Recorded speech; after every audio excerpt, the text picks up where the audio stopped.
Hi ನಮಸ್ತೆ ಎಲ್ಲರಿಗೂ Kannada studio YouTube channel ಸ್ವಾಗತ. ಸೊ ಇಂದಿನ ಸೆಷನ್ನಲ್ಲಿ ನಾವೇನು ನೋಡೋಣ ಅಂತ ಹೇಳಿದ್ರೆ SSC GD ಹಳೆಯ ವರ್ಷದ ಪ್ರಶ್ನೆ ಪತ್ರಿಕೆಯನ್ನು ಈ ಒಂದು ಸೆಷನ್ನಲ್ಲಿ ನಾವು ಸಾಲ್ವ್ನ ಮಾಡೋಣ ಸರಿನಾ. ಸೊ ಇದು SSC GD ಫೆಬ್ರವರಿ 5 ಸೆಕೆಂಡ್ ಶಿಫ್ಟಿನ GK ಪ್ರಶ್ನೆ ಪತ್ರಿಕೆ ಆಗಿರುತ್ತೆ ಸರಿನಾ. ಯಾವುದು ಅಂತ ನೋಡೋದಾದ್ರೆ ಈ ಫೆಬ್ರವರಿ 5 ಸೆಕೆಂಡ್ ಶಿಫ್ಟಿನ ಪ್ರಶ್ನೆ ಪತ್ರಿಕೆ ಅಂತ ಹೇಳ್ತೀವಿ ಸರಿನಾ. ಸೊ ಇದು ಟೋಟಲಿ ನೋಡೋದಾದ್ರೆ 5ನೇ ಶಿಫ್ಟ್ ಅಂತ ನಾವು ಕನ್ಸಿಡರ್ ಮಾಡ್ತೇವೆ. ಯಾಕೆ ಅಂತಂದರೆ ಮೊದಲ ದಿನದ 3 ಶಿಫ್ಟ್ಗಳು ಹಾಗೆ ಈ ದಿನದ ಮೀನ್ಸ್ ಫೆಬ್ರವರಿ 5ನ ಒಂದು ಶಿಫ್ಟ್ ನಾವು ಆಲ್ರೆಡಿ ಕಂಪ್ಲೀಟ್ ಮಾಡಿದ್ದೀವಿ ಸರಿನಾ.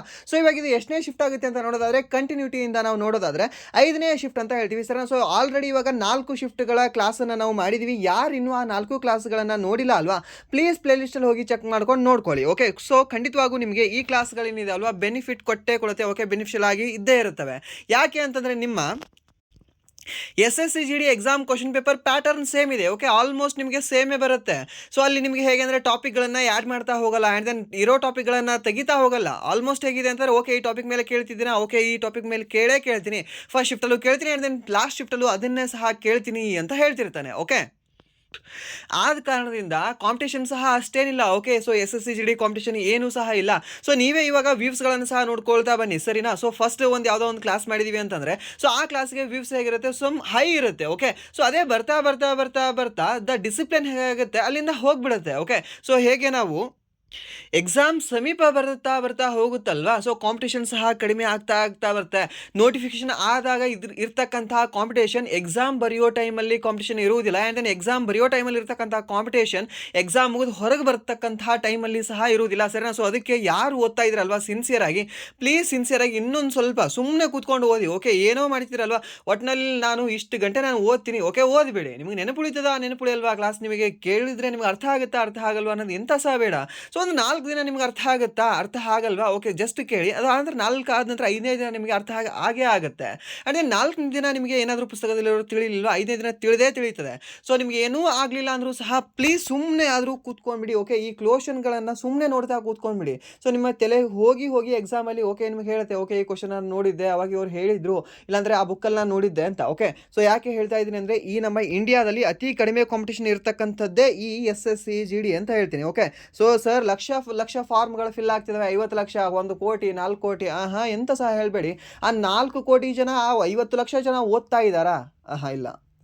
ನೀವು ಓದ್ತಾ ಇರೋರು ಇವಾಗ ಏನಾದರೂ ಪೋಸ್ಟ್ಗಳು 25,000 ಇತ್ತು ಅಂತಂದರೆ ಆ 25,000 ಜನ ನಮ್ಮ ಇಂಡಿಯಾದಲ್ಲಿ ಓದ್ತಾ ಇಲ್ಲ. ಓಕೆ, SSC GD ಎಕ್ಸಾಮ್ ಹೇಳ್ತಾ ಇದ್ದೀನಿ ನಾನು. ಓಕೆ, ಸೊ ಒಂದು ಆಲ್ಮೋಸ್ಟ್ ನಿಮಗೆ 1,000 ಜನ ಹೇಗೆ ಸಿಗ್ತಾರೆ ಅಂತಂದರೆ ಅವರು SSC GDಗೆ ಕಾಂಪಿಟೇಷನ್ ಮಾಡ್ತಾ ಇರಲ್ಲ. ಓಕೆ, ಬೇರೆ ಎಕ್ಸಾಮ್ಗೆ ಕಾಂಪಿಟೇಟ್ ಕೊಡ್ತಾ ಇರ್ತಾರೆ. ಸೊ ಸುಮ್ಮನೆ ಇರಲಿ ಅಂತ ಬರೆದು ಇಲ್ಲಿ ಪಾಸ್ ಆಗ್ತಾರೆ, ಬಟ್ ಅವರು ಫಿಸಿಕಲ್ಗೂ ಹೋಗಲ್ಲ ಆ್ಯಂಡ್ ದೆನ್ ಮೆಡಿಕಲ್ಗೂ ಹೋಗಲ್ಲ. ಆ್ಯಂಡ್ ದೆನ್ ರಿಮೇನಿಂಗ್ ನೋಡೋದಾದರೆ ಜಸ್ಟ್ 20,000 ವಿದ್ಯಾರ್ಥಿಗಳು ಮಾತ್ರ ಇಲ್ಲಿ ಓದ್ತಾ ಇದ್ದಾರೆ. ಓಕೆ, ಸೊ ಇನ್ನೂ 5,000 ಜನಕ್ಕೆ ಅವರೇ ತುಂಬಿಕೊಳ್ತಾರೆ, SSC GD ಅವರೇ. ಓಕೆ, ಮೀನ್ಸ್ ಆ ಡಿಪಾರ್ಟ್ಮೆಂಟ್ ಅವರು ತುಂಬಿಕೊಳ್ತಾರೆ, ಓಕೆ ನೀವು ಬನ್ನಿಪ್ಪ ಅಂತ.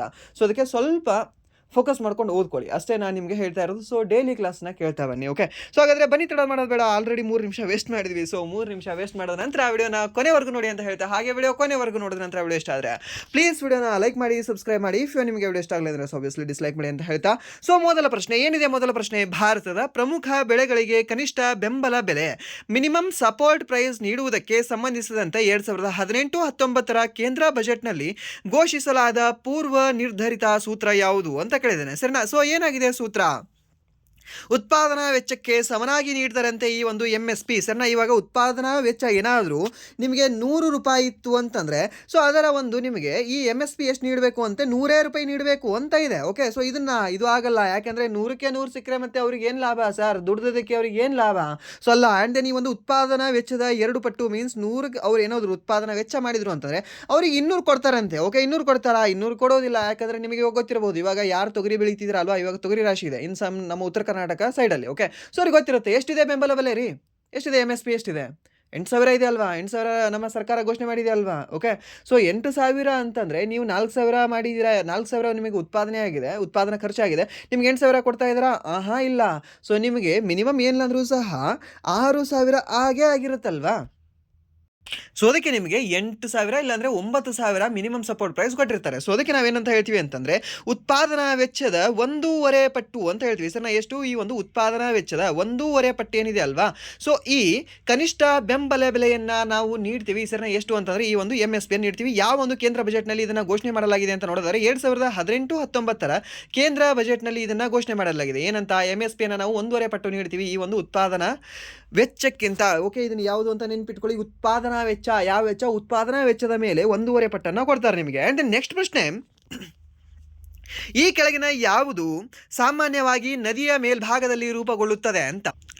ಯಾವ್ದು ರೂಪುಗೊಳ್ಳುತ್ತದೆ ನದಿಯ ಮೇಲ್ಭಾಗದಲ್ಲಿ? ಓಕೆ, ಸೊ ಇವಾಗ ಇಲ್ಲೊಂದು ನದಿ ಹುಟ್ಕೊಳ್ತು ಅಂತಂದ್ರೆ ಹೀಗೆ ಹರಿದು ಹೋಗಿ ಅದೊಂದು ಸಮುದ್ರ ಸೇರುತ್ತೆ, ಓಕೆ, ಸಾಗರ ಸೇರುತ್ತೆ, ಇಲ್ಲ ಅಂತಂದ್ರೆ ಅದು ಎಲ್ಲೋ ಹೋಗಿ ಒಂದು ಮರುಭೂಮಿಯಲ್ಲಿ ಎಂಡ್ ಆಗುತ್ತೆ. ಓಕೆ, ಸೊ ಹಾಗಿರ್ತಕ್ಕಂತಹ ಒಂದು ನದಿ, ಆ ನದಿಯ ಮೇಲ್ಭಾಗದಲ್ಲಿ, ಓಕೆ, ಮೇಲ್ಭಾಗ ಅಂದ್ರೆ ಏನು ಇದನ್ನ ಅಂತ ಹೇಳ್ತೀವಿ, ಕೆಳಭಾಗ ಅಂದ್ರೆ ಏನು ಇದನ್ನ ಅಂತ ಹೇಳ್ತೀವಿ, ಅಂಡ್ ಈ ಮಧ್ಯದ ಭಾಗ ಅಂದ್ರೆ ಏನು ಇದನ್ನ ಅಂತ ಹೇಳ್ತೀವಿ. ಸೊ ಆ ಒಂದು ಮೇಲ್ಭಾಗದಲ್ಲಿ ಏನು ರೂಪುಗೊಳ್ತವೆ? ಸೊ ಅಂಕುಡೊಂಕುಗಳು ರೂಪುಗೊಳ್ತವೆ. ಆಹಾ, ಮೇಲ್ಭಾಗದಲ್ಲಿ ಅದು ಕರೆಕ್ಟ್ ಆಗಿರುತ್ತೆ. ಓಕೆ, ಸ್ಟಾರ್ಟ್ ಮಾಡಿದಾಗ ಎಲ್ಲವೂ ಸಹ ಕರೆಕ್ಟ್ ಆಗಿರ್ತವೆ ಪ್ರಿಪ್ರೇಷನ್, ಬಟ್ ಸಮ್ ಡೇಸ್ ಆದ ನಂತರನೇ ಅದು ಹೇಗಾಗುತ್ತೆ ಅಂದ್ರೆ ಹೀಗಿರೋದು, ಆಮೇಲೆ ಹೀಗೆ ಆಗ್ತಾ ಹೋಗುತ್ತೆ. ಓಕೆ, ಅಂಕುಡೊಂಕ ಆಗ್ತದೆ. ಸೊ ಮೀನ್ಸ್ ಮಧ್ಯದಲ್ಲಿ ಅಂಕುಡೊಂಕಗಳಾಗ್ತವೆ. ಈ ಒಂದು ಮ್ಯಾಂಡ್ರಸ್ ಏನಿದೆ ಅಲ್ವಾ, ಸೊ ಅದು ಮಧ್ಯದಲ್ಲಿ ಕಂಡು ಬರ್ತವೆ. ಆ್ಯಂಡ್ ಈ ಒಂದು ಆಕ್ಸ್ಬೋ ಸರೋವರಗಳು, ನಿಮಗೆ ನಾನು ಹೇಳಿದ್ದೆ ಏನಂತ, ಇದೇ ಒಂದು ನದಿ ಹೀಗೆ ಸುಮ್ಮನೆ ಹುಟ್ಟಿ ಸುಮ್ಮನೆ ಚೆನ್ನಾಗಿ ಹರಿತಿರ್ತದೆ ಮೊದಲು. ಓಕೆ, ಬುದ್ಧಿ ಎಲ್ಲ ಒಳ್ಳೇದಿರುತ್ತೆ. ಆಮೇಲೆ ಏನು ಮಾಡುತ್ತೆ, ಅದಕ್ಕೆ ಸಮ್ ಡೇಸ್ ಆದ ನಂತರ ಸೊ ಅದೇನು ಮಾಡುತ್ತೆ, ತನ್ನ ಹರಿವನ್ನು ದಿಕ್ಕನ್ನು ಬದಲಾಯಿಸ್ಕೊಂಡು ಹೀಗೆ, ಓಕೆ, ಅಂಕುಡೊಂಕಾಗಿ ಹೋಗಿ ಹೀಗೆ ಹರಿತದೆ ಆ ನದಿ. ಓಕೆ, ಹೀಗೆ ಹರಿತಲ್ವಾ ಆಲ್ಮೋಸ್ಟ್ ನದಿಗಳು. ಸೊ ಆಗ ಹಾಗೆ ಹರಿತಕ್ಕಂತಹ ನದಿ ಸಮ್ ಟೈಮ್ ಆಗುತ್ತೆ, ಇಲ್ಲಿ ಏನಿದೆ ಅಲ್ವಾ, ಇಲ್ಲಿ ಮಣ್ಣು ಡೆಪಾಸಿಟ್ ಆಗುತ್ತೆ, ಇಲ್ಲಾಂದ್ರೆ ಇಲ್ಲಿ ಎಲ್ಲೋ ಸ್ವಲ್ಪ ಮಣ್ಣು ಡೆಪಾಸಿಟ್ ಆಗುತ್ತೆ ಇಲ್ಲಿ. ಸೊ ಅವಾಗ ಆ ನದಿ ತನ್ನ ಹರಿವನ್ನು ಬದಲಾಯಿಸ್ಕೊಂಡು ಹೀಗೆ, ಓಕೆ, ವಯ ಅಂತ ಹೇಳ್ತೀವಲ್ವಾ, ಈ ಒಂದು ಹಾದಿಯಿಂದ ಅದು ಸಾಗುತ್ತೆ. ಸೊ ಅವಾಗ ಇಲ್ಲಿ ನೀರು ಉಳಿದಿರ್ತದೆ ಅಲ್ವಾ, ಆ ಒಂದು ಉಳಿದಿರ್ತಕ್ಕಂತಹ ನೀರು ಯಾವ ಶೇಪಲ್ಲಿ ಇರುತ್ತೆ? ಆಕ್ಸ್ ಅಂದ್ರೆ ಏನು? ಆಕ್ಸ್ ಅಂದ್ರೆ ಏನು? ಎತ್ತು ಅಂತ ಹೇಳ್ತೀವಿ. ಎಕ್ಸಿನ ಒಂದು ಬೋ ಅಂದ್ರೆ ಏನಂತ ಹೇಳ್ತೀವಿ? ಈ ಒಂದು ಕೊಂಬು, ಕೋಡುಗಳು ಅಂತ ಹೇಳ್ತೀವಿ ಸರ್. ನಾವು ಹೇಗಿರುತ್ತೆ? ಹೀಗಿರುತ್ತಲ್ವಾ, ಮೀನ್ಸ್ ಇದು ಸಹ ಸೇಮ್ ಇದೇ ಶೇಪಲ್ಲಿ ಇದಾವಲ್ವಾ. ಓಕೆ, ಅದಕ್ಕೆ ನಾವು ಏನಂತ ಹೇಳ್ತೀವಿ ಅಂದ್ರೆ ಆಕ್ಸ್ಬೋ ಲೇಕ್ಸ್ಗಳು ಅಂತ ಹೇಳ್ತೀವಿ. ಓಕೆ, ಏನಂತ ಹೇಳ್ತೀವಿ? ಆಕ್ಸ್ಬೋ ಸರೋವರಗಳು ಅಂತ ಹೇಳ್ತೀವಿ. ಅಂಡ್ ದೆನ್ ಇದೊಂದು ಫ್ಲಡ್ ಪ್ಲೇನ್ಸ್ ಅಂತ ಇದೆ. ಸೊ ಇದು ಆಗೋದಿಲ್ಲ. ಸೊ ಇದಕ್ಕೆ ಸರಿಯಾದ ಉತ್ತರ ಯಾವ್ದಾಗುತ್ತೆ ಅಂದ್ರೆ ಆಪ್ಷನ್ ಎ, ಈ ಒಂದು ಗಾರ್ಜಸ್, ಈ ಒಂದು ಕಮರಿಗಳು ಅಂತ ಹೇಳ್ತೀವಿ. ಏನಂತ ಹೇಳ್ತೀವಿ? ಕಮರಿಗಳು ಅಂತ ಹೇಳ್ತೀವಿ. ಯಾಕಂದ್ರೆ ಜಾಸ್ತಿ ಈ ಒಂದು ಕಮರಿನಿಂದ ಆ ನದಿಗಳು ಹುಟ್ಟಿ ಹರಿತಾ ಇರ್ತವೆ. ಓಕೆ, ಅದು ಹೇಗೆ ಅಂದ್ರೆ ಕೊರೆದು ಹರಿತಾ ಇರ್ತವೆ ಅಂತ ಹೇಳ್ತೀವಿ, ಯಾವುದು? ನದಿಗಳು. ಸೊ ಹಾಗಾದ್ರೆ ಈ ನದಿಗಳು ಅಂತ ಬಂದಾಗ ನಮಗೆ ಗೊತ್ತಿರಬೇಕಲ್ಲ ಸಮ್ ಇನ್ಫಾರ್ಮೇಶನ್. ಏನೇನು? ನಮ್ಮ ಭಾರತದಲ್ಲಿ ನಿತ್ಯವಾಗಿ ಹರಿತಕ್ಕಂತಹ ಸಾರ್ವಕಾಲಿಕ ನದಿಗಳು ಎಲ್ಲಿ ಹುಟ್ಟುತ್ತವೆ ಅಂತ ಕೇಳ್ತಾನೆ. ಅವಾಗ್ಲೂ ಹೇಳ್ಬೇಕಾಗುತ್ತೆ, ಹಿಮಾಲಯದಲ್ಲಿ ಹುಟ್ಟತಕ್ಕಂತಹ ಎಲ್ಲಾ ನದಿಗಳು ಸಾರ್ವಕಾಲಿಕವಾಗಿದ್ದಾವೆ ಅಂತ. ಅಂದ್ರೆ ಹೇಗೆ? ವರ್ಷದ 12 ತಿಂಗಳುಗಳ ಕಾಲ ಅವು ಹುಟ್ಟಿ ಹರಿತವೆ. ಬಟ್ ನಮ್ಮ ಈ ಕೃಷ್ಣ ನೋಡ್ಕೊಳ್ಳಿ, ಅಂಡ್ ದೆನ್ ಈ ಒಂದು ಗೋದಾವರಿ ನೋಡ್ಕೊಳ್ಳಿ, ಅಂಡ್ ದೆನ್ ನೆಕ್ಸ್ಟ್ ನಮ್ಮ ಒಂದು ಡೋಣಿ ನೋಡ್ಕೊಳ್ಳಿ. ಓಕೆ, ಮತ್ತೆ ಯಾವುದು ತುಂಗಭದ್ರಾ ಇದೆಯಲ್ವಾ, ಇವೆಲ್ಲವೂ ಸಹ ಹಿಮಾಲಯದಲ್ಲಿ ಹುಟ್ಟುವುದಿಲ್ಲ. ಸೊ ಇಲ್ಲಿ ಹುಟ್ಟುತ್ತವೆ ನಮ್ಮ ದಕ್ಷಿಣ ಭಾರತದಲ್ಲಿ ಹುಟ್ಟುತ್ತವೆ. ಓಕೆ, ಈ ಒಂದು ದಕ್ಕನ್ ಪ್ರದೇಶದಲ್ಲಿ ಹುಟ್ಟುಕೊಳ್ತವೆ. ಸೊ ಇವು ಜಸ್ಟ್ ಈ ಮಳೆಗಾಲ ಬಂತ ಜಾಸ್ತಿ ಹರಿತವೆ. ಅದೇ ಬೇಸಿಗೆ ಬಂತ ನೀವು ಅಲ್ಲಿ ಕ್ರಿಕೆಟ್ ಆಡ್ಬೋದು ಗ್ರೌಂಡಲ್ಲಿ. ಓಕೆ, ಮೀನ್ಸ್ ಆ ಒಂದು ಹೊಳೆ ಇರುತ್ತಲ್ವಾ, ಒಂದು ನದಿ ಇರುತ್ತಲ್ವಾ, ಅಲ್ಲಿ ನೀವು ಕ್ರಿಕೆಟ್ ಆಡ್ಬೋದು. ನೀವು ಇವಾಗ ಭೀಮಾ ನದಿ ನೋಡ್ತಾ ಇರ್ಬೋದು, ಸಾಕಷ್ಟು ಕಡೆ ಕ್ರಿಕೆಟ್ ಆಡ್ತಿರ್ತಾರೆ ಹುಡುಗರು. ಇನ್ನು ಯಾವ ಮಾರ್ಚ್ ಮತ್ತು ಏಪ್ರಿಲ್ ಟೈಮಲ್ಲಿ. ಓಕೆ, ಸೊ ಅವಾಗ ಆಡ್ತಾ ಇರ್ತಾರೆ. ಮೀನ್ಸ್ ಅದಕ್ಕೆ ನಾವೇನಂತ ಹೇಳ್ತೀವಿ ಅಂದರೆ ಅಸಾರ್ವಕಾಲಿಕ ಅಂತ ಹೇಳ್ತೀವಿ. ಯಾವುದನ್ನು? ಈ ಒಂದು ದಕ್ಕನ್ ಪ್ರದೇಶದಲ್ಲಿ ಕಂಡುಬರ್ತಕ್ಕಂತಹ ಈ ನದಿಗಳನ್ನು, ಹಾಗೆ ಹಿಮಾಲಯದಲ್ಲಿ ಕಂಡುಬರ್ತಕ್ಕಂಥ ನದಿಗಳನ್ನು ನಾವು ಸಾರ್ವಕಾಲಿಕ ನದಿಗಳು ಅಂತ ಹೇಳ್ತೀವಿ. ಹಾಗಾದರೆ ನಮ್ಮ ಭಾರತದ ಅತ್ಯಂತ ಉದ್ದವಾದ ನದಿ ಯಾವುದು ಅಂತ ಕೇಳಿದ್ರೆ ಅವಾಗ ನೀವು ಹೇಳಬೇಕಾಗತ್ತೆ ಈ ಗಂಗಾ ನದಿ ಅಂತ. ಟೋಟಲಿ ಎಷ್ಟು ಉದ್ದ ಇದೆ ಸರ್? 25 ಅಂತ ಹೇಳ್ತೀವಿ. ಮೀನ್ಸ್ 2525 ಕಿಲೋಮೀಟರ್ ಈ ಒಂದು ಗಂಗಾ ನದಿ ಕಂಡುಬರುತ್ತೆ. ಆ್ಯಂಡ್ ದೆನ್ ಈ ಒಂದು ದಕ್ಷಿಣ ಭಾರತದ ಅತಿ ದೊಡ್ಡವಾದ ನದಿ ಯಾವುದು ಅಂತ ಕೇಳ್ತಾನೆ. ಅವಾಗ ನೀವು ಹೇಳಬೇಕಾಗತ್ತೆ ಈ ಒಂದು ಗೋದಾವರಿ ನದಿ ಏನಿದೆ ಅಲ್ವಾ, ದಕ್ಷಿಣ ಭಾರತದ ಅತ್ಯಂತ ದೊಡ್ಡದಾದ ಹಾಗೆ ಅತಿ ಉದ್ದವಾದ ನದಿಯಾಗಿದೆ. ಹಾಗಾದ್ರೆ ದಕ್ಷಿಣ ಭಾರತದ 2ನೇ ಅತಿ ಉದ್ದವಾದ ನದಿ ಯಾವುದು ಅಂತ ಕೇಳಿದ್ರೆ ಕೃಷ್ಣ ಅಂತ ಹೇಳ್ತೀವಿ ಸರ್. ಯಾವುದು? ಫಸ್ಟ್ ಗೋದಾವರಿ, 2ನೇದು ಕೃಷ್ಣ ಅಂತ ಹೇಳ್ತೀವಿ. ಹಾಗೆ ನಿಮಗೆ ಇನ್ನೊಂದು ಕೇಳ್ತಾನೆ ಪ್ರಶ್ನೆ, ಈ ಪಶ್ಚಿಮಕ್ಕೆ ಹರಿತಕ್ಕಂತಹ ನದಿಗಳಲ್ಲಿ ಅತ್ಯಂತ ಉದ್ದವಾದ ನದಿ ಯಾವುದು ಅಂತ ಕೇಳ್ತಾನೆ. ಅವಾಗ ನೀವು ಹೇಳಬೇಕಾಗುತ್ತೆ ನರ್ಮದಾ ನದಿ ಏನಿದೆ ಅಲ್ವಾ, ಅದು ಪಶ್ಚಿಮಕ್ಕೆ ಹರಿತಕ್ಕಂತಹ ನದಿಗಳಲ್ಲಿ ಅತ್ಯಂತ ಉದ್ದವಾದ ನದಿಯಾಗಿದೆ. ಓಕೆ, ಅಂಡ್ ದೆನ್ ನೆಕ್ಸ್ಟ್ 2ನೇ ನದಿ ಯಾವುದು? ಪಶ್ಚಿಮಕ್ಕೆ ಹರಿತಕ್ಕಂತಹ ನದಿಗಳಲ್ಲಿ 2ನೇ ಅತಿ ಉದ್ದವಾದ ನದಿ ಯಾವುದು? ಅದರ ತಂಗಿ, ಅದರ ಅಥವಾ ತಮ್ಮ ಅಂತ ಹೇಳ್ಬೋದು. ಯಾವುದು? ತಾಪತಿ ನದಿ ಅಂತ ಹೇಳ್ತೀವಿ. ಯಾವುದು? ತಾಪ್ತಿ ನದಿ ಅಂತ ಹೇಳ್ತೀವಿ. ನೆನ್ಪಿಟ್ಕೊಳ್ಳಿ, ಇದು ತಾಪ್ತಿ. ಇದಿಲ್ಲ ಅಂತಂದರೆ ತಪತಿ ಅಂತ ಸಹ ಹೇಳ್ತೀವಿ. ಯಾವುದನ್ನ? ಈ ಒಂದು ನದಿಯನ್ನು. ಓಕೆ, ಇವೆರಡೂ ಸಹ ಎಲ್ಲಿ ಹುಟ್ಕೊಳ್ತವೆ? ಇದೇ ಮಧ್ಯಪ್ರದೇಶ ರಾಜ್ಯದಲ್ಲಿ ಹುಟ್ಕೊಳ್ತವೆ. ಓಕೆ, ಇದು ಸಹ ಕೇಳ್ಬೋದು, ನೆನ್ಪಿಟ್ಕೊಳ್ಳಿ. ಆ್ಯಂಡ್ ನಾನು ಒಂದು ಪ್ರಶ್ನೆ ನಿಮಗೆ ಕೇಳ್ತಾನೆ, ಏನಂತಂದರೆ ಭಾರತದಲ್ಲಿ ಈ ಉತ್ತರ ಭಾಗದಲ್ಲಿ ಹುಟ್ಕೊಂಡು ದಕ್ಷಿಣಾಭಿಮುಖವಾಗಿ ಹರಿದು ಅದು ಈ ಸಮುದ್ರವನ್ನು ಸೇರದೆ ಎಲ್ಲಿ ಸಮುದ್ರವನ್ನು ಸೇರದೆ ಈ ಮರುಭೂಮಿಯಲ್ಲಿ ಕೊನೆಗೊಳ್ಳತಕ್ಕಂತಹ ಒಂದು ನದಿ ಯಾವುದು ಅಂತ ಕೇಳ್ತಾನೆ.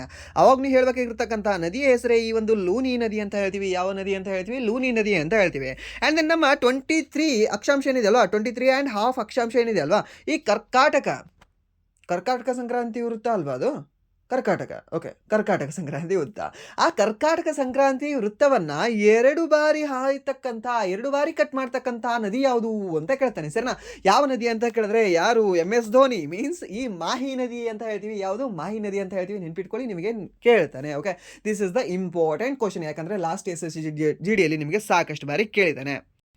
ಆ್ಯಂಡ್ ದೆನ್ ನೆಕ್ಸ್ಟ್ ಪ್ರಶ್ನೆ, ಭಾರತದ ರಾಷ್ಟ್ರಪತಿ ದ್ರೌಪದಿ ಮುರ್ಮು ಅವರು ಈ ಮೊದಲು ಯಾವ ರಾಜ್ಯದ ರಾಜ್ಯಪಾಲರಾಗಿದ್ದರು ಅಂತ ಕೇಳಿದ್ದೇನೆ. ಸರ್, ಈ ಒಂದು ದ್ರೌಪದಿ ಮುರ್ಮು ಅವರು ಏನಿದಾರಲ್ವಾ, ಜಾರ್ಖಂಡ್ ರಾಜ್ಯದ ರಾಜ್ಯಪಾಲರಾಗಿದ್ದಾರೆ. ಇದು ಇಂಪಾರ್ಟೆಂಟ್ ಇದೆಯಾ ಇವಾಗ?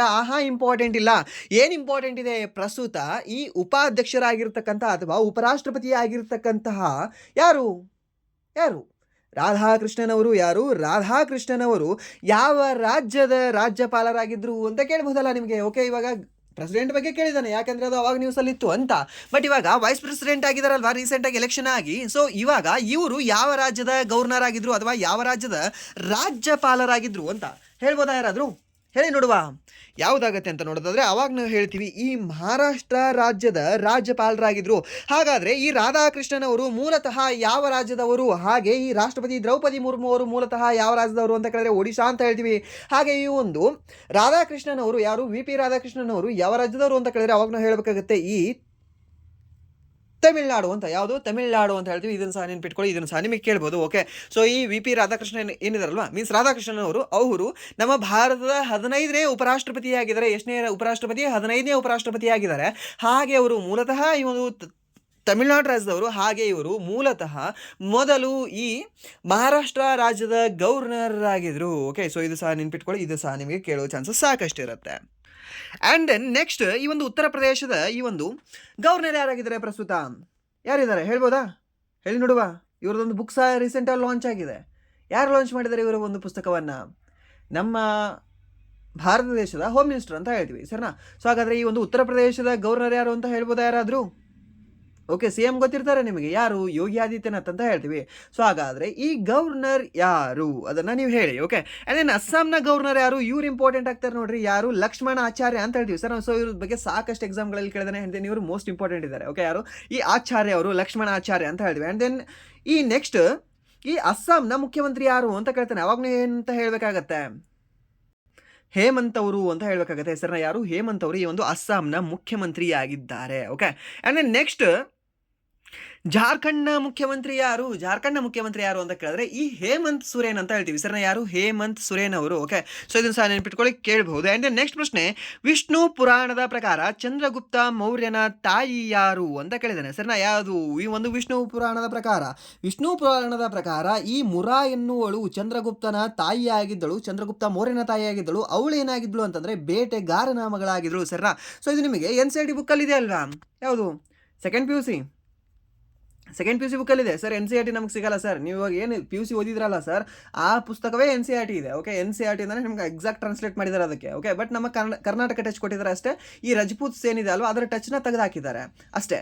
ಬಟ್ ಇಲ್ಲಿ ಕರ್ನಾಟಕ ಟಚ್ ಇದೆ. ಸೊ ಆ ಒಂದು ಪುಸ್ತಕವನ್ನು ಓದ್ಕೊಳ್ಳಿ ನೀವು. Second PUC history text book ನಿಮಗೆ ಅಲ್ಲಿಂದನೇ ಡೈರೆಕ್ಟ್ ಆಗಿದೆ ಅದು ಪ್ರಶ್ನೆ. ಓಕೆ, ಮುರಾ.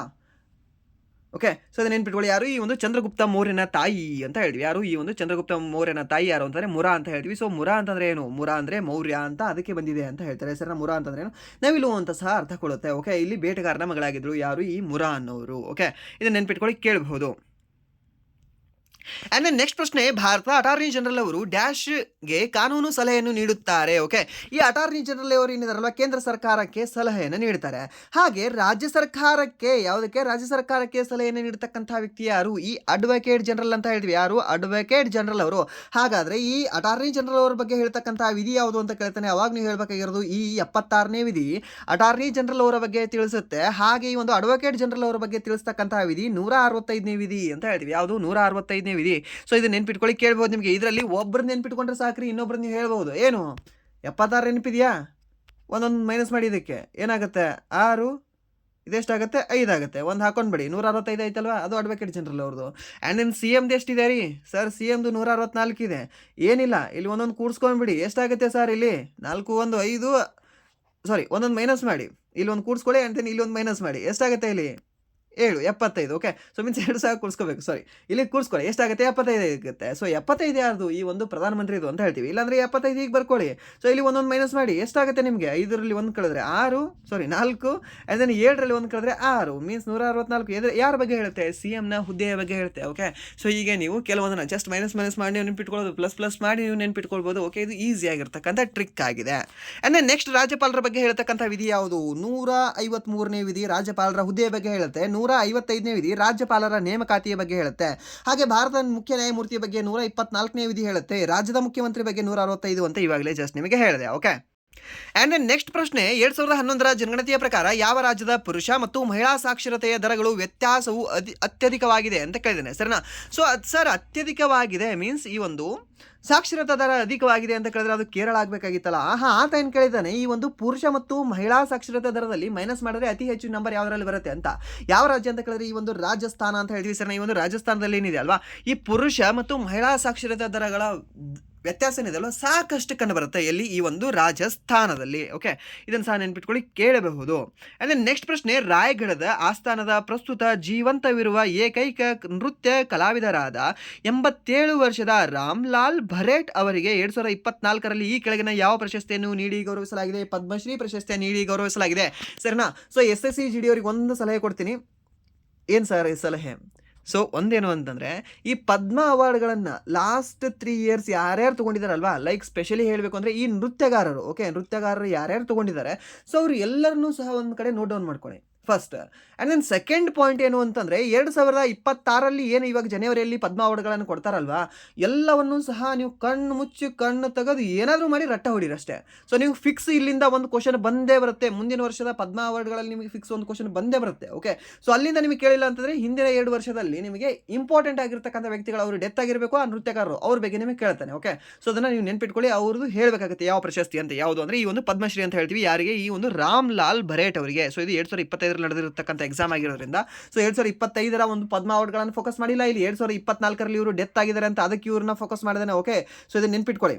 ಸಾರಿ, ಜೀವಂತವಿರುವ ಅಂತ ಹೇಳಿದಾನೆ ಮೀನ್ಸ್ ಅವರು ನೃತ್ಯಕ್ಕೆ ಸಂಬಂಧಿಸಿದ್ದಾರೆ ಅಂತ. ಸೊ ಅದಕ್ಕೆ ಇದನ್ನು ಕೇಳಿದ್ದಾನೆ. ಸೊ ಯಾರು ಅಂದರೆ ಈ ಒಂದು ಪದ್ಮಶ್ರೀ ಅವಾರ್ಡ್ ಇವರಿಗೆ ನೀಡಿದ್ದಾರೆ ಅಂತ ಹೇಳ್ತೀವಿ. ಯಾರು? ಈ ರಾಮ್ಲಾಲ್ ಭರೇಟ್ ಅವರಿಗೆ. ಓಕೆ, ಅಂದರೆ ನೆಕ್ಸ್ಟ್ ಪ್ರಶ್ನೆ, ಭಾರತ ಸರ್ಕಾರದ ಕಾಯ್ದೆ 1935ರ ಅನುಸಾರ ಕೇಂದ್ರ ಸರ್ಕಾರ ಮತ್ತು ಪ್ರಾಂತ್ಯಗಳ ನಡುವಿನ ಅಧಿಕಾರ ಹಂಚಿಕೆಗೆ ಎಷ್ಟು ಪಟ್ಟಿಗಳನ್ನು ಒದಗಿಸಲಾಗಿದೆ ಅಂತ ಕೇಳಿದ್ದಾನೆ. ಸರ್ ಈ ಒಂದು ಎಷ್ಟು ಪಟ್ಟಿಗಳು ಅಂತ ಕೇಳಿದ್ರೆ 3 ಪಟ್ಟಿಗಳು ಅಂತ ಹೇಳ್ತೀವಿ. ಯಾವ್ಯಾವ ಪಟ್ಟಿಗಳು? 3 ಪಟ್ಟಿಗಳು. ಒಂದು ಕೇಂದ್ರೀಯ ಪಟ್ಟಿ, ಅಂದರೆ ಇನ್ನೊಂದು ರಾಜ್ಯ ಪಟ್ಟಿ, ಇನ್ನೊಂದು ಯಾವುದು ಅಂದರೆ ಸಮವರ್ತಿಯ ಪಟ್ಟಿ ಅಂತ ಹೇಳ್ತೀವಿ. ಸರ್ ಎಷ್ಟು ಪಟ್ಟಿಗಳು? 3 ಪಟ್ಟಿಗಳನ್ನು ಒದಗಿಸಲಾಗಿತ್ತು. ಸೊ ಟೋಟಲಿ ಎಷ್ಟು ಆರ್ಟಿಕಲ್ಗಳು ಕಂಡು ಬರ್ತಾ ಇತ್ತು ಅಂತ ನೋಡಿದರೆ 1935ರ ಕಾಯ್ದೆಯಲ್ಲಿ 321 ಆರ್ಟಿಕಲ್ಗಳು ಕಂಡುಬರ್ತಾ ಇತ್ತು. ಹಾಗೆ 10 ಅನುಸೂಚಿಗಳು ಸಹ ಕಂಡುಬರ್ತಾ ಇತ್ತು. ಯಾವುದರಲ್ಲಿ? ಒಂದು 1935ರ ಒಂದು ಭಾರತ ಸರ್ಕಾರ ಕಾಯ್ದೆಯಲ್ಲಿ ಅಂತ ಹೇಳ್ತೀವಿ. ಯಾವುದು? ಈ ಒಂದು ಭಾರತ ಸರ್ಕಾರ ಕಾಯ್ದೆಯಲ್ಲಿ. ಸೊ ಇದನ್ನು ಸರಿನಾ? ಇದನ್ನು ನೆನ್ಪಿಟ್ಕೊಳ್ಳಿ, ಕೇಳ್ಬೋದು ನಿಮಗೆ. ಸೊ ಇದನ್ನು 1935ರ ಕಾಯ್ದೆಯನ್ನು ಯಾರು ಬಲಿಷ್ಠ ಇಂಜಿನ್ ಇದೆ ಆದರೆ ಬ್ರೇಕ್ ಇಲ್ಲ ಅಂತ ಹೇಳಿರ್ತಕ್ಕಂಥ ವ್ಯಕ್ತಿ ಯಾರು ಅಂತ ಕೇಳ್ತಾನೆ. ಅವಾಗ ಹೇಳಬೇಕಾಗುತ್ತೆ ಜವಾಹರ್ಲಾಲ್ ನೆಹರು ಅಂತ. ಯಾರು? ಜವಾಹರ್ಲಾಲ್ ನೆಹರು ಅವರು. ಅಂದರೆ ನೆಕ್ಸ್ಟ್ ಪ್ರಶ್ನೆ, ನೀರಿನಲ್ಲಿ ತೇಲಾಡುತ್ತಿರುವ ಘನವಸ್ತುಗಳ ಹೆಚ್ಚಿನ ಸಾಂದ್ರತೆ ಮತ್ತು ಅವು ಅನಪೇಕ್ಷಿತವಾಗಿರುವ ಸ್ಥಳದಲ್ಲಿ ಅವುಗಳ ಶೇಖರಣೆಯು ಯಾವ ರೀತಿಯ ಜಲಮಾಲಿನ್ಯವನ್ನು ಸೃಷ್ಟಿಸುತ್ತದೆ ಅಂತ ಕೇಳಿದ್ರೆ ಏನು ಅಂತಾರೆ? ಈ ಒಂದು ಹೂಳು ಸೃಷ್ಟಿಸುತ್ತದೆ. ಸರಿ, ಹೂಳು ತೆಗಿತಾರೆ ಅಂತ ಹೇಳ್ತಾರೆ ಗೊತ್ತಾ ಬಾವಿಯಲ್ಲಿ. ಸೊ ಅದು ಜಾಸ್ತಿ ಆಗುತ್ತೆ ಅಷ್ಟೇ. ಇಲ್ಲಾಂದರೆ ಯೂಟ್ರಿಫಿಕೇಷನ್ ಅಂತ ಹೇಳ್ತೀವಿ. ಓಕೆ, ಸೊ ಅಲ್ಲಿ ನಿಮಗೆ ಆಪ್ಷನ್ ಆ ರೀತಿ ಕೊಟ್ಟರೆ ಯೂಟ್ರಿಫಿಕೇಷನ್ ಆಗುತ್ತೆ ಅಂತ ನೀವು ಹೇಳಬೇಕಾಗುತ್ತೆ. ಓಕೆ, ಯಾಕೆಂದರೆ ಅಲ್ಲಿ ಜಾಸ್ತಿ ಎಲ್ಲವೂ ಸಹ ಅದು ಪೋಷಕಾಂಶಗಳನ್ನು ಅದೇ ತಿಂದುಬಿಟ್ಟಿರುತ್ತೆ. ಆ್ಯಂಡ್ ದೆನ್ ನೆಕ್ಸ್ಟ್ ಪ್ರಶ್ನೆ, ಸುಸ್ಥಿರ ಕೃಷಿಯನ್ನು ಉತ್ತೇಜಿಸಲು ಮತ್ತು ಸ್ವಾವಲಂಬನೆಗಾಗಿ ಆಹಾರ ಭದ್ರತೆಯನ್ನು ಸಾಧಿಸಲು ಪ್ರಧಾನಮಂತ್ರಿಯವರ ಅಧ್ಯಕ್ಷತೆಯಲ್ಲಿ ನಡೆದ ಕೇಂದ್ರ ಸಚಿವ ಸಂಪುಟ ಸಭೆಯು ಯಾವ ಯೋಜನೆಯನ್ನು 2024ರ ಅಕ್ಟೋಬರ್ನಲ್ಲಿ ಅನುಮೋದಿಸಿತು ಅಂತ ಕೇಳಿದ್ದಾನೆ. ಹೆಸರನ್ನ ಯಾವುದು? ಈ ಒಂದು ಪ್ರಧಾನಮಂತ್ರಿ ರಾಷ್ಟ್ರೀಯ ಕೃಷಿ ವಿಕಾಸ್ ಯೋಜನೆ ಅಂತ ಹೇಳ್ತೀವಿ. ಯಾವುದು? ಈ ಒಂದು ಪ್ರಧಾನಮಂತ್ರಿ ರಾಷ್ಟ್ರೀಯ ಕೃಷಿ ವಿಕಾಸ ಯೋಜನೆ. ಓಕೆ, ಸೊ ಇವಾಗ ರೀಸೆಂಟಾಗಿ ಇನ್ನೊಂದು ಯೋಜನೆ ಬಂದಿದೆಯಲ್ವ, ಇನ್ನೊಂದು ಸ್ಕೀಮ್ ಇದೆಯಲ್ವ, ಯಾವುದು? NSSH. ಸೊ ಇದ್ರ ಫುಲ್ ಫಾರ್ಮ್ ಕೇಳ್ಬೋದು ನಿಮಗೆ ಸಾಕಷ್ಟು. ಏನು ಅಂತಂದರೆ national ST and SC hub ಅಂತ ಇದೆ ಇದು. ಸರಿನಾ? ಸೊ ಇದನ್ನು ಸ್ಪಾನ್ಸರ್ ಮಾಡ್ತಕ್ಕಂಥ ಸಂಸ್ಥೆ ಯಾವುದು ಅಂತ ಕೇಳಿದ್ರೆ MSME ಅಂತ ಹೇಳ್ತೀವಿ. ಯಾವುದು? MSME ಸ್ಥಾಪನೆ ಆಗಿದೆ 2015ರಲ್ಲಿ ಅಂತ ಹೇಳ್ತೀವಿ. ಯಾವಾಗ? 2015ರಲ್ಲಿ. ಓಕೆ, ಸೊ ಇದನ್ನು ನೆನ್ಪಿಟ್ಕೊಳ್ಳಿ. ಇದು ಫುಲ್ ಫಾರ್ಮ್ ಇದೆ. ಇದನ್ನು ಡೈಲಿ ಕರೆಂಟ್ ಅಫೇರ್ಸ್ ಇರೋರು ಇದನ್ನು ನೋಡಿರ್ತೀರಾ. ಸೊ ಇದನ್ನು ಒಂದು ಸರಿ ನೆನ್ಪಿಟ್ಕೊಳ್ಳಿ. ಇದನ್ನು ಕೇಳೋ ಚಾನ್ಸಸ್ ಸಾಕಷ್ಟಿದೆ. ಓಕೆ, ಯಾಕಂದರೆ ಫೋಕಸ್ ಮಾಡ್ತಾನೆ ಈ ರೀತಿಯ ಪ್ರಶ್ನೆಗಳ ಮೇಲೆ. ಆ್ಯಂಡ್ ನೆಕ್ಸ್ಟ್ ಪ್ರಶ್ನೆ, ಕೃಷ್ಣಾ ಜಿಲ್ಲೆಯ ಕುಚೇಲಪುರಂನ ಗ್ರಾಮದಲ್ಲಿ ಸೃಷ್ಟಿಯಾದ ಶಾಸ್ತ್ರೀಯ ನೃತ್ಯ ಪ್ರಕಾರ ಯಾವುದು ಅಂತ ಕೇಳಿದ್ದಾನೆ. ಓಕೆ, ಸೊ ಯಾವುದು? ಈ ಒಂದು ಕೂಚಿಪುಡಿ. ಸರಿನಾ? ಈ ಒಂದು ಕೂಚಿಪುಡಿ ಏನಿದೆ ಅಲ್ವಾ, ಕುಚೇಲಪುರಂ. ಯಾವುದು? ಕುಚೇಲಪುರಂ ಕೃಷ್ಣಾ ಜಿಲ್ಲೆಯಲ್ಲಿ ಕಂಡುಬರುತ್ತೆ ಸರ್. ಎಲ್ಲಿ ಕಂಡುಬರುತ್ತೆ ಹೇಳ್ಬೋದಾ ಕೃಷ್ಣಾ ಜಿಲ್ಲೆ? ಸರ್ ಕೃಷ್ಣಾ ಅನ್ನೋ ನದಿ ಹೆಸರಲ್ಲ. ಹೌದಾ, ಕೃಷ್ಣಾ ನದಿಯಿಂದನೇ ಒಂದು ಜಿಲ್ಲೆಗೆ ಹೆಸರು ಬಂದಿದೆ. ಯಾವ ಜಿಲ್ಲೆ ಅಂತ ಕೇಳಿದ್ರೆ ಕೃಷ್ಣಾ ಜಿಲ್ಲೆ. ಎಲ್ಲಿ ಕಂಡುಬರುತ್ತೆ ಅಂದರೆ ಆಂಧ್ರ ಪ್ರದೇಶದಲ್ಲಿ ಈ ಒಂದು ಜಿಲ್ಲೆ ಕಂಡುಬರುತ್ತೆ. ಯಾವುದು? ಈ ಒಂದು ಕೃಷ್ಣಾ ಜಿಲ್ಲೆ ಅಂತ ಹೇಳ್ತೀವಿ. ಓಕೆ, ಸೊ ಒಂದು ಕೃಷ್ಣಾ ಜಿಲ್ಲೆಯ ಕುಚೇಲಪುರಂ ಗ್ರಾಮದಲ್ಲಿ ಈ ಒಂದು ಕೂಚಿಪುಡಿ ಸೃಷ್ಟಿಯಾಗಿದೆ. ಆ್ಯಂಡ್ ದೆನ್ ಈ ಒಂದು ಕಥಕ್ಕಳಿ ಕೇರಳದಲ್ಲಿ ಅಂತ ಹೇಳ್ತೀವಿ. ಕಥಕ್ ಇದು ಉತ್ತರ ಪ್ರದೇಶದಲ್ಲಿ ಅಂತ ಹೇಳ್ತೀವಿ. ಆ್ಯಂಡ್ ದೆನ್ ಮೋಹಿನಿಯಟ್ಟಂ ಅಗೇನ್ ಇದು ಕೇರಳದಲ್ಲಿ ಅಂತ ಹೇಳ್ತೀವಿ ಸರ್. ಸೊ ಇದನ್ನು ಸಹ ನೆನ್ಪಿಟ್ಕೊಳ್ಳಿ, ಇದನ್ನು ಸಹ ನಿಮಗೆ ಕೇಳಬಹುದು. ಆ್ಯಂಡ್ ದೆನ್ ನೆಕ್ಸ್ಟ್ ಪ್ರಶ್ನೆ, ಪದ್ಮಶ್ರೀ ಮುಕುಂದ ನಾಯಕ್ ಅವರಿಗೆ ಈ ಕೆಳಗಿನ ಯಾವ ವಿಭಾಗದಲ್ಲಿ 2017ರ ಸಂಗೀತ ನಾಟಕ ಅಕಾಡೆಮಿ ಪ್ರಶಸ್ತಿಯನ್ನು ನೀಡಿ ಗೌರವಿಸಲಾಯಿತು ಅಂತ ಕೇಳಿದ್ದೇನೆ ಸರ್ನಾ. ಸೊ ಈ ಒಂದು ಮುಕುಂದ ನಾಯಕ್ ಅವರು ಯಾವ ವಿಭಾಗದಲ್ಲಿ ಇದ್ದಾರೆ? ಸೊ ಇವರು ಜಾನಪದ ಸಂಗೀತಕ್ಕೆ ಇವರು ಸಂಬಂಧವನ್ನು ಹೊಂದಿದ್ದಾರೆ ಸರ್. 2017ರ ಕರೆಂಟ್ ಅಫೇರ್ಸ್ ಕೇಳಿದ್ದಾನೆ? ಇಲ್ಲ, ಅಲ್ಲಿ ಏನು ಕೇಳಿದ್ದಾನೆ ಅಂತಂದರೆ ಇವ್ರ ಬಗ್ಗೆ ಇಷ್ಟೇ ಕೇಳಿದ್ದಾನೆ ನಿಮಗೆ, ಮುಕುಂದ ನಾಯಕ್ ಅವರು ಏನು ಅಂತ. ಸೊ ಅವರೇನು ಕವೇಲಿಗೆ ರಿಲೇಟೆಡ್ ಇದ್ರಾ, ಹಿಂದೂಸ್ತಾನಿ ಶಾಸ್ತ್ರೀಯ ಸಂಗೀತಕ್ಕೆ ರಿಲೇಟೆಡ್ ಇದ್ರಾ, ಜಾನಪದ ಸಂಗೀತಕ್ಕೆ ರಿಲೇಟೆಡ್ ಇದ್ರಾ ಅಂತ ಹೇಳಿದ್ರೆ ಜಾನಪದ ಸಂಗೀತಕ್ಕೆ ಅವರು ರಿಲೇಟೆಡ್ ಇದ್ರು. ಯಾರು? ಈ ಮುಕುಂದ ನಾಯಕ್ ಅಂತ ಹೇಳ್ತೀವಿ ಸರ್. ಯಾರು? ಮುಕುಂದ ಮುರಾರೆ ಜಾನಪದ ಸಂಗೀತ ಅಂತ ನೆನ್ಪಿಟ್ಕೊಳ್ಳಿ. ಓಕೆ, ಸೊ ಏನಾದರೂ ಒಂದು ಮಾಡ್ಕೊಳ್ಳಿ, ಒಟ್ಟಲ್ಲಿ ನೆನ್ಪಿಟ್ಕೊಳ್ಳಿ ಅಷ್ಟೇ. ಆ್ಯಂಡ್ ನೆಕ್ಸ್ಟ್ ಪ್ರಶ್ನೆ, ಗುಜರಾತ್ನ ಕಚ್ನಲ್ಲಿರುವ ರನ್ ಉತ್ಸವ, ಓಕೆ, ಇಲ್ಲಾಂದರೆ ರಣ್ಣ ಉತ್ಸವ ಯಾವ ತಿಂಗಳಲ್ಲಿ ಪ್ರಾರಂಭವಾಗ್ತದೆ ಅಂತ ಕೇಳಿದ್ರೆ, ಓಕೆ, ಇವಾಗ ರೀಸೆಂಟಾಗಿ ಈ ಒಂದು ರನ್ ಉತ್ಸವ ಆಗಿತ್ತು. ಓಕೆ, ರನ್ ಆಫ್ ಕಚ್ ಅಂತ ಹೇಳ್ತೀವಲ್ಲ, ಆ ಒಂದು ರನ್ ಉತ್ಸವ ಯಾವ ತಿಂಗಳಲ್ಲಿ ಅಂತ ಕೇಳಿದ್ರೆ ಈ ಒಂದು ನವೆಂಬರ್ ತಿಂಗಳಲ್ಲಿ, ಮೀನ್ಸ್ ದೀಪಾವಳಿ ಯಾವ ತಿಂಗಳಲ್ಲಿ ಇರುತ್ತಲ್ವ ಆಲ್ಮೋಸ್ಟ್ ಅದೇ ತಿಂಗಳಲ್ಲಿ ಈ ಒಂದು ರನ್ ಉತ್ಸವ ಆಗುತ್ತೆ. ಓಕೆ, ಯಾವ ಜಿಲ್ಲೆಯಲ್ಲಿ ಅಂತ ಕೇಳಿದ್ರೆ ಈ ಒಂದು ಕಚ್ ಜಿಲ್ಲೆಯಲ್ಲಿ. ಯಾವ ಒಂದು ರಾಜ್ಯದಲ್ಲಿ ಕಂಡುಬರುತ್ತೆ? ಗುಜರಾತ್ ರಾಜ್ಯದಲ್ಲಿ ಅಂತ ಕಂಡುಬರುತ್ತೆ. ಓಕೆ, ಸೊ ಇದನ್ನು ಸಹ ನೆನ್ಪಿಟ್ಕೊಳ್ಳಿ, ಇದನ್ನು ಸಹ ನಿಮಗೆ ಕೇಳಬಹುದು. ಆ್ಯಂಡ್ ದೆನ್ ನೆಕ್ಸ್ಟ್, ಈ ಫೆಬ್ರವರಿಯಲ್ಲಿ ಯಾವ ಒಂದು ಹಬ್ಬವನ್ನು ಆಚರಣೆ ಮಾಡ್ತೀವಿ ಸರ್? ನಾವು ಆಲ್ಮೋಸ್ಟ್ ಈ ಒಂದು ಫೆಬ್ರವರಿ ತಿಂಗಳಲ್ಲಿ ನಾವು ಈ ಸುಗ್ಗಿ ಹಬ್ಬವನ್ನು ಆಚರಣೆ ಮಾಡ್ತೀವಿ. ಓಕೆ ಸರ್, ನಮ್ಮ ರಾಜ್ಯದಲ್ಲಿ ಸುಗ್ಗಿ ಹಬ್ಬವನ್ನು ಆಚರಣೆ ಮಾಡ್ತೀವಾ? ಇಲ್ಲ, ಅಸ್ಸಾಮಲ್ಲಿ ಇದನ್ನು ಸುಗ್ಗಿ ಹಬ್ಬವನ್ನು ಆಚರಣೆ ಮಾಡ್ತೀವಿ. ಓಕೆ, ಆ್ಯಂಡ್ ನೆಕ್ಸ್ಟ್ ಇಲ್ಲಿ ನಮ್ಮ ಹಿಂದೂ ಕ್ಯಾಲೆಂಡರ್ ಪ್ರಕಾರ ಫಾಲ್ಗುಣ ಅಂತ ಹೇಳ್ತೀವಿ. ಯಾವುದು? ಈ ಒಂದು ಫಾಲ್ಗುಣ ಅಂತ ಹೇಳ್ತೀವಿ. ಓಕೆ, ಸೊ ಅದನ್ನು ಸಹ ನೆನ್ಪಿಟ್ಕೊಳ್ಳಿ, ಕೇಳ್ಬೋದು ನಿಮಗೆ. ಆ್ಯಂಡ್ ದೆನ್ ನೆಕ್ಸ್ಟ್ ಇನ್ನೊಂದು, ಈ ಶಿವಾರಾಧನೆ ಬರುತ್ತಲ್ವಾ, ಯಾವುದು? ಶಿವರಾತ್ರಿ. ಆ ಶಿವರಾತ್ರಿ ಬರೋದು ಸಹ ಇದೇ ತಿಂಗಳಲ್ಲಿ. ಓಕೆ, ಆ್ಯಂಡ್ ದೆನ್ ಏಪ್ರಿಲಲ್ಲಿ ಏನು ಬರುತ್ತೆ? ಏಪ್ರಿಲಲ್ಲಿ ಈ ಬೈಸಾಖಿ ಹಬ್ಬ ಬರುತ್ತೆ. ಓಕೆ, ಯಾವುದು? ಬೈಸಾಖಿ ಹಬ್ಬ ಯಾವ ತಿಂಗಳಲ್ಲಿ ಬರುತ್ತೆ ಅಂತ ಕೇಳ್ತಾನೆ, ಈ ಒಂದು ಏಪ್ರಿಲಲ್ಲಿ ಬೈಸಾಖಿ ಹಬ್ಬ ಬರುತ್ತೆ. ಆ್ಯಂಡ್ ದೆನ್ ನೆಕ್ಸ್ಟ್ ಮೇಯಲ್ಲಿ ಯಾವ ಹಬ್ಬ ಬರುತ್ತೆ? ಮೇಯಲ್ಲೂ ಯಾವ ಹಬ್ಬ ಬರೋದಿಲ್ಲ. ಓಕೆ, ಸೊ ಅದನ್ನು ನೆನ್ಪಿಟ್ಕೊಳ್ಳಿ, ಕೇಳ್ಬೋದು ನಿಮಗೆ. ಆ್ಯಂಡ್ ದೆನ್ ಮಾರ್ಚಲ್ಲಿ ಯಾವ ಹಬ್ಬ ಬರುತ್ತೆ ಅಂತ ಕೇಳಿದ್ರೆ ನಮ್ಮ ಪ್ರೀತಿಯ ಯುಗಾದಿ ಬರುತ್ತೆ. ಯಾವುದು? ಯುಗಾದಿ ಬರುತ್ತೆ. ಸೊ ನಮ್ಮ ಒಂದು ಹಿಂದೂ ಕ್ಯಾಲೆಂಡರ್ ಪ್ರಕಾರ, ಆ್ಯಂಡ್ ದೆನ್ ನಮ್ಮ ಹಿಂದೂ ಧರ್ಮದ ಪ್ರಕಾರ ಒಂದು ಹೊಸ ವರ್ಷ ಅಂತ ಹೇಳ್ತೇವೆ.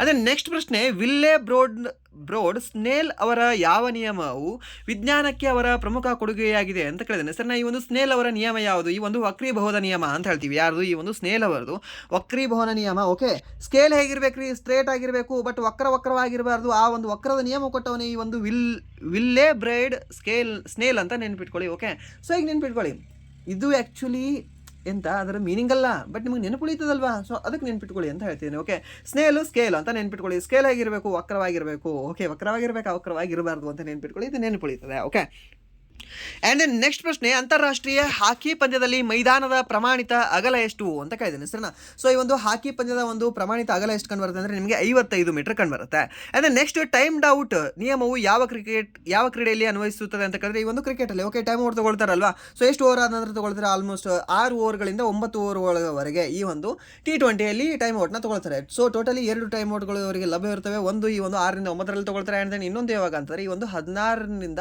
20ನೇ ಓವರಲ್ಲಿ ಒಂದ್ಸರಿ ಅವರು ಟೈಮ್ ಔಟ್ನ ತಗೊಳ್ತಾರೆ. ಓಕೆ, ಸೊ ಅವ್ರು ತಗೊಳ್ಳಿಲ್ಲ ಅಂದ್ರೆ ಸಹ 16ನೇ ಓವರ್ಗೆ ಅವರಿಗೆ ಟೈಮ್ ಔಟ್ ಕೊಡ್ತಾರೆ. ಓಕೆ, ಯಾರು? ಈ ಅಂಪೈರ್ ಅಂತ ಹೇಳ್ತೇವೆ. ಆ್ಯಂಡ್ ದೆನ್ ನೆಕ್ಸ್ಟ್, ಈ ಒಂದು ಬ್ಯಾಡ್ಮಿಂಟನ್ ಅಲ್ಲಿ ಡ್ಯೂಸ್ ಸಂಬಂಧಿಸಿದೆ. ಓಕೆ, ಈ ಒಂದು ಡ್ಯೂಸ್ ಅನ್ನುವ ಪದ ಯಾವ ಕ್ರೀಡೆಗೆ ಸಂಬಂಧಿಸಿದೆ ಅಂತ ಕೇಳ್ತಾನೆ. ಈ ಒಂದು ಬ್ಯಾಡ್ಮಿಂಟನ್ಗೆ ಡ್ಯೂಸ್ ಅನ್ನೋದು ಸಂಬಂಧಿಸಿದೆ. ಸರ್ ಹಾಗಾದ್ರೆ ಟೆನ್ನಿಸ್ಗೆ ಸಂಬಂಧಿಸಿದೆ? ಹೌದು, ಟೆನ್ನಿಸ್ಗೂ ಸಹ ಸಂಬಂಧಿಸಿದೆ. ಸೊ ಇಲ್ಲಿ ನಿಮಗೆ ಇನ್ನೊಂದು ಇಂಪಾರ್ಟೆಂಟ್ ಪಾಯಿಂಟ್ ಹೇಳ್ತೀನಿ, ನೆನ್ಪಿಟ್ಕೊಳ್ಳಿ.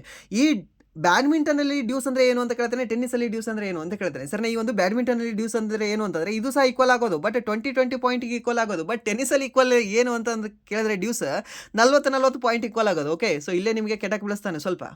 ನಿಮ್ಗೆ ಗೊತ್ತಿರುತ್ತೆ ಡ್ಯೂಸ್ ಅಂದರೆ ಇದಕ್ಕೆ ಈಕ್ವಲ್ ಆಗೋದಕ್ಕೆ ಅಂತ, ಬಟ್ ಎಷ್ಟು ಪಾಯಿಂಟ್ ರೀ? ಓಕೆ, 40 ನೆನ್ಪಿಟ್ಕೊಂಡಿರ್ತೀರಾ? ಬ್ಯಾಡ್ಮಿಂಟನ್ ಕೇಳಿ ಹೋಗೋದು ಬಿಡ್ತಾನೆ. ಓಕೆ, ಅಲ್ಲಿ 40 ಹಾಕಿದರೆ 20 ಅಲ್ವಲ್ಲ ಆನ್ಸರ್ ಹೋಗುತ್ತೆ. ಒಂದು ಮಾರ್ಕ್ಸ್ ಅಲ್ಲ 2 ಮಾರ್ಕ್ಸ್ ಹೋಗುತ್ತೆ, 2 ಮಾರ್ಕ್ಸ್ ಅಲ್ಲ 3 ಮಾರ್ಕ್ಸ್ ಹೋಗುತ್ತೆ. ಒಂದು ಅದ್ರ ಮಾರ್ಕ್ಸ್ ಇರ್ತಕ್ಕಂಥ 2 ಮಾರ್ಕ್ಸು ಪ್ಲಸ್ ಅದೊಂದು ಒಬ್ರಿಗೆ ತೊಗೊಂಡೇ ಹೋಗುತ್ತಲ್ವಾ, ಶನಿವಾರ ಹೋದವರು ಮತ್ತೊಬ್ಬರನ್ನ ತೊಗೊಂಡು ಹೋಗ್ತಾರಂತ ಇದೆ ಗೊತ್ತಾ. ಸೊ ಆ ರೀತಿ ಕ್ವಶನ್ಗಳು CET ಕ್ವಶನ್ಗಳು. ಸೊ ಸುಮ್ಮನೆ ಅದ್ರದ್ದು ಮಾರ್ಕ್ಸ್ ತಾನು ತೊಗೊಂಡು ಹೋಗಲ್ಲ, ಒಂದು ನೆಗೆಟಿವ್ ತೊಗೊಂಡು ಹೋಗುತ್ತೆ. ಸೊ ಟೋಟಲಿ 3 ಮಾರ್ಕ್ಸ್ ಹೋಗುತ್ತವೆ ಸರಿನಾ. ಸೊ ಅದಕ್ಕೆ ಕರೆಕ್ಟಾಗಿ ನೋಡ್ಕೊಳ್ಳಿ. ಬ್ಯಾಡ್ಮಿಂಟನ್ ಡ್ಯೂಸ್ ಅಂದರೆ 20 ಅಂತ ಹೇಳ್ತೀವಿ. ಆ್ಯಂಡ್ ದೆನ್ ಈ ಒಂದು ಟೆನ್ನಿಸ್ ಡ್ಯೂಸ್ ಅಂತಾರೆ 40 ಅಂತ ಹೇಳ್ತೀವಿ. ಓಕೆ, ಆ್ಯಂಡ್ ದೆನ್ ನೆಕ್ಸ್ಟ್ ಪ್ರಶ್ನೆ,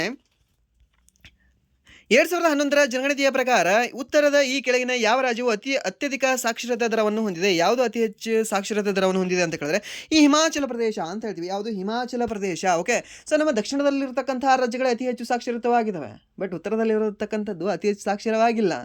ಸೊ ಅಲ್ಲಿ ನಿಮ್ಗೆ ಏನಾದರೂ ಇದರಲ್ಲೇ 7 ಸಿಸ್ಟರ್ ಸ್ಟೇಟ್ಸ್ಗಳಲ್ಲಿ ಅಥವಾ ಈ ಒಂದು ಈಶಾನ್ಯ ರಾಜ್ಯಗಳಲ್ಲಿ ಅಂತ ಕೇಳಿದ್ರೆ ಅವಾಗ ನೀವು ಹೇಳಬೇಕಾಗಿರೋದು ಅಸ್ಸಾಂ ಅಂತ ಹೇಳಬೇಕಾಗಿತ್ತು. ಓಕೆ, ಬಟ್ ಇಲ್ಲಿ ಏನಂತ ಕೇಳಿದ್ರೆ ಮಿಜೋರಾಂ ಅಂತ ಹೇಳಬೇಕಾಗಿತ್ತು, ಬಟ್ ಇಲ್ಲಿ ಏನಂತ ಕೇಳಿದ್ರೆ ಅಂದರೆ ಉತ್ತರ ಭಾರತ ಅಂತ ಕೇಳಿದ್ರೆ ಸೊ ಅದಕ್ಕೆ ಸರಿಯಾದ ಉತ್ತರ ಯಾವುದಾಗುತ್ತೆ ಅಂದರೆ ಈ ಒಂದು ಹಿಮಾಚಲ ಪ್ರದೇಶ ಆಗುತ್ತೆ. ಸರಿನಾ? ಇದನ್ನು ನೆನ್ಪಿಟ್ಕೊಳ್ಳಿ, ಕೇಳ್ಬೋದು. And next